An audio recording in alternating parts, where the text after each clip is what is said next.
This episode is brought to you by San Pellegrino Ciao. A gift from Italy to your home.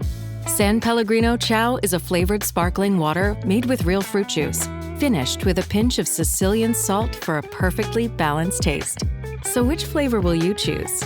Peach, lime, blood orange, cherry, or maybe the all-new limoncello? Crafted in Italy with 0 grams of added sugar. San Pellegrino Ciao. Buy it now. Listen, all you New Yorkers. Excuse me, taxi. Okay, man, we're looking around. This is the 77 WABC minicast. Hey, there's Jim Dolan having a moment. This is the one thing that excites me about the Knicks. This Jim Dolan, you know, he's an interesting guy. James Dolan, Jim Dolan. So his dad started Cablevision, right? And you know, he kind of was there, family business, billion-dollar business. And some people say, "Oh, wow, look at that guy. He, you know, was given it all, has it all." Be surprised. What's wrong? How many? The son of a billionaire doesn't necessarily keep the billion going. They could squander it. They can blow it. He hasn't been doing that. He's very creative. That whole Sphere. Have you heard about the Sphere? People go to see concerts in an empty sphere, like a mini globe that's empty, and the images project. It's just, apparently it's better than 3D. It's like, I don't know what the hell's going on there, but it's really cool. There's one in Las Vegas. There's another one in Dubai. He's expanding. He's doing all kinds of things. And of course, the Knicks is one part of that. He's a little bit excitable, which there's nothing wrong with that. You know, he's kind of personally invested in the success. I must say, I don't like seeing the Knicks right now at City Hall. You know, I feel like they're bigger than that. I feel like City Hall is so political, and, you know, Mamdani and the rest, and he gets some sort of kick out of this. He doesn't deserve this. This is not about Mamdani. What did he have to do with this? Nothing. His practices, his policies, bad for business, bad for guys like James Dolan, bad. So yeah, look at that. They got all kinds of flags and bunting and 2026 championships. Everybody's wearing that shirt. Everybody's wearing a T-shirt. I don't want to do it, mostly because, well, number one, I'm not that into it. Number two, I don't look good in T-shirts. You know, I don't think I'm the only one. I do have I don't have, you know what I mean, when the top of your chest looks a little bit, they call them, I hate the phrase, moobs, man boobs. I don't have that, but it looks a little bit like I do when I wear a T-shirt or a shirt that's too tight.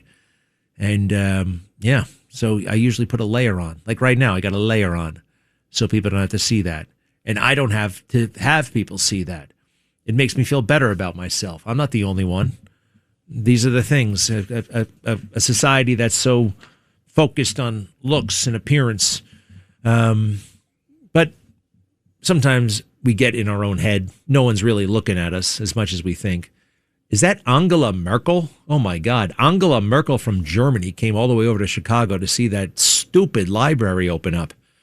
How many sneak peeks behind the scenes can we get at that library? 60 Minutes must have done 27 profiles of that building, from when they conceived it to when they funded it to when they broke ground, and all of it. So how do we feel about the conservatives who do not like the nuclear deal? The only one I really care about, the only one I really respect, is Mark Levin, and you're going to hear him in this little vignette. All right, Mark Levin is the first voice you hear, and he's not crazy about this deal. He still loves Trump. He adores Trump, I heard him say last night. Cut 10, please. Cut 10. This deal won't stand. It won't stand for long, even during the Trump presidency. Israel will not be able to adhere to what would be a suicide pact. The Israeli people won't put up with it. The prime minister won't put up with it. We should not accept it either. Now, I don't want to see theocratic Islamists who want to kill us made stronger. So if this deal is giving them $300 billion, that's a mistake. I believe it smacks of the kind of appeasement that we saw during the Obama years, the kind of appeasement that Joe Biden tried to accomplish. The other guy is Ted Cruz, and he was just misinformed about the $300 billion. It's not our money. They got trillions of dollars worth of damage. I have no beef with the Iranian people.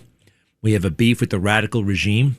It was too bad they weren't able to rise up and topple that regime, but we toppled it for them. We got rid of the Ayatollah. Looks like we got rid of the Ayatollah's son, who's either dead or can't do much of anything right now because he has no legs, at least doesn't have legs that work, and he's all boxed up.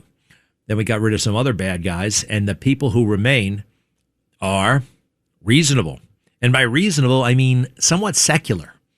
It's great you have faith, but sometimes these people get a little bit too over the top radical with the faith, especially in the Islamic world. But there are normal Iranian people all over the place in Iran and in Los Angeles. You ever hear about this show, Cut 6?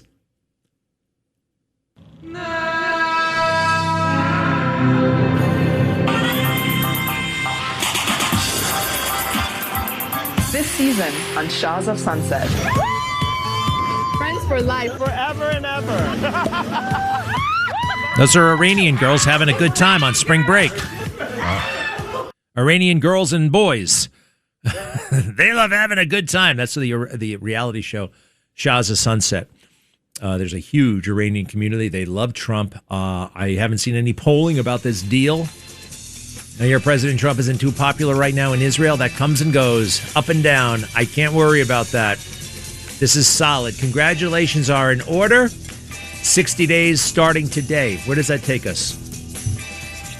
August, right? August 18th, plus or minus. We'll be right back.